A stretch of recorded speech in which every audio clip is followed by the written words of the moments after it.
দুইটা দুইটা ভয়ঙ্কর পাপের কথা বলে দেই। এই দুইটা পাপে যারা আসক্ত হয়ে আছে তারা তওবা করে ফিরে আসলে পরেও সারা জীবন তাদেরকে এটা সাফার করতে হবে। কথা বুঝতে পারছেন না? তওবা করে ফিরে এসেছেন মনে করেন, তারপরেও আপনাকে সারা জীবন এই পাপের ফলটা ভোগ করতে হবে। এক, মাদকদ্রব্য দীর্ঘদিন সেবন করেছেন, তওবা করেছেন, ফিরে এসেছেন, আল্লাহ হয়তো মাফ করে দিয়েছেন, আল্লাহ পাক মাফ করে দিয়েছেন, বাট আপনি আপনার দেহের যে ক্ষতিটা করে ফেলেছেন এটা পোষাতে পারবেন না।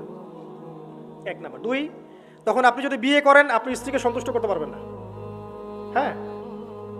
দুই নাম্বার হচ্ছে এই যে গোপনে যুবকরা যে পাপটা করে, মাস্টারবেশন, যেটাকে আমরা বলি হস্তমৈথুন, এই পাপ যেসব যুবকরা করছে বা করে, এবং অ্যাভেলেবেল এই পাপটা সবাই করে, কারণ এখন পর্নের যুগ, পর্ন দেখলে তো আর কোনো উপায় নাই, তখন তো এই পথেই যেতে হচ্ছে, নিজের উপরে নিজেকে জুলুম করতে হচ্ছে।